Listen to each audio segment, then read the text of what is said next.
everybody out in rhythm guitar world. This is Patrick from Essential Rhythm Guitar, and this week I'm going to talk to you about the use of metronomes. And I guess your initial reaction might be, what is this guy talking about? Why would you use a metronome in this day and age when it's so easy to get hold of good drum loops or MIDI files or whatever is your preferred way of using drums and rhythm grooves?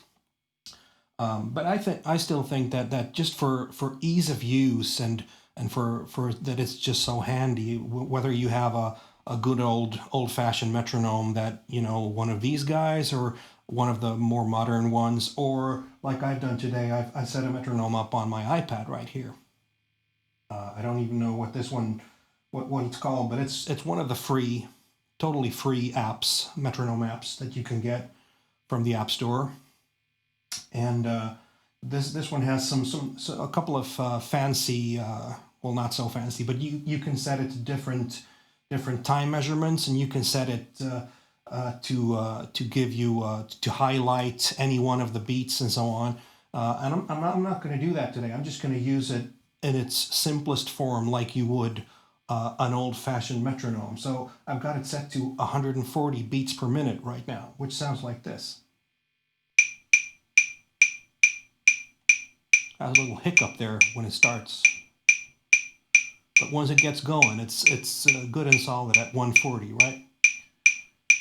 Okay, enough of that for now. So I still think that metronome is a very good way to practice, and I think you should use it all the time when practicing. You know, whether it's practicing rhythm, which is my main focus on this channel, or whether it's practicing scales or licks or full solos or whatever. You know, why would you practice them without practicing them to a beat? I ask myself that, and you should ask yourself that too. You know, if you're practicing something as simple as like just a major scale.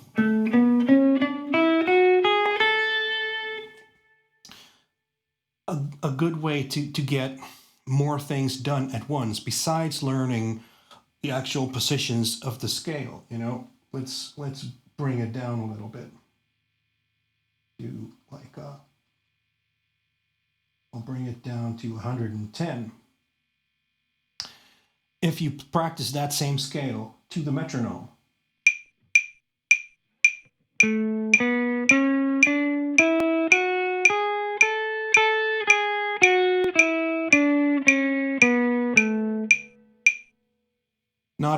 not only do you learn the actual scale and the positions of the scale, you also learn how to be in time.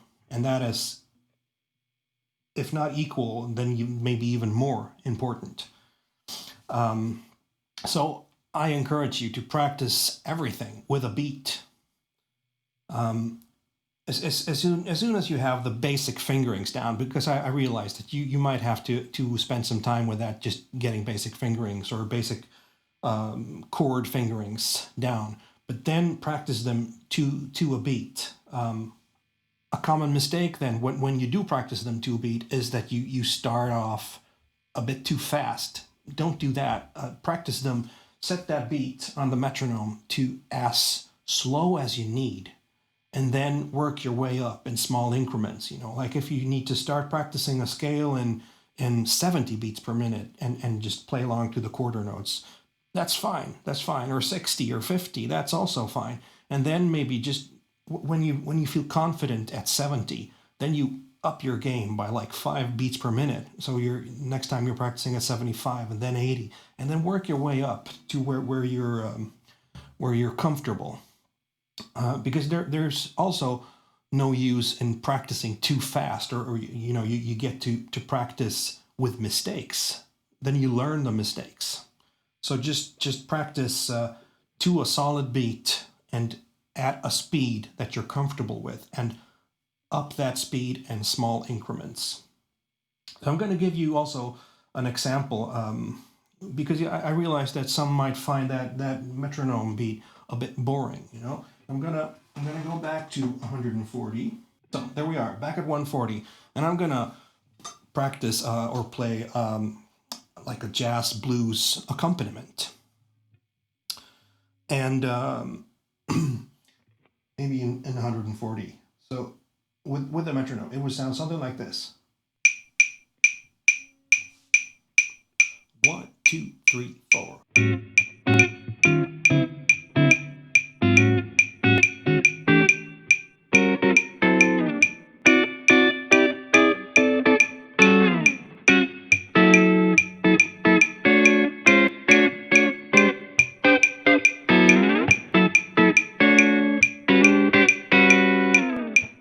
Okay? That is a bit annoying. I do realize that.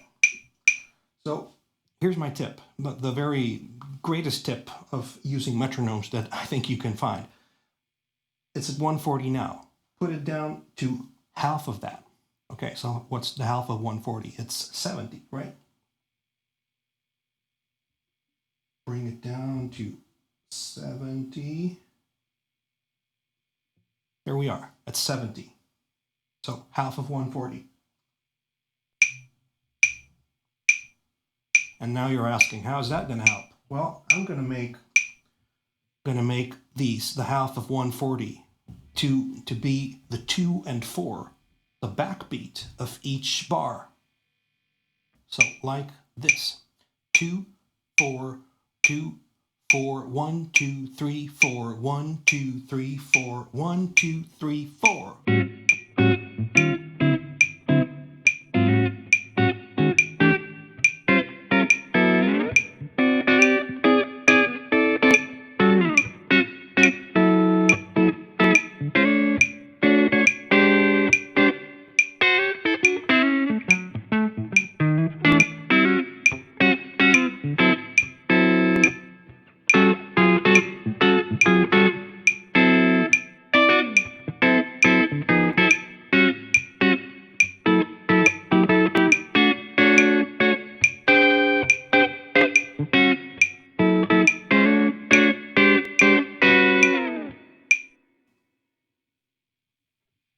So now you got your metronome playing the backbeat for you, and that's a whole lot more fun.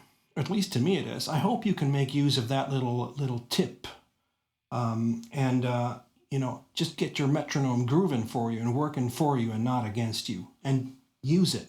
Practice to the beat. Okay. Bye bye.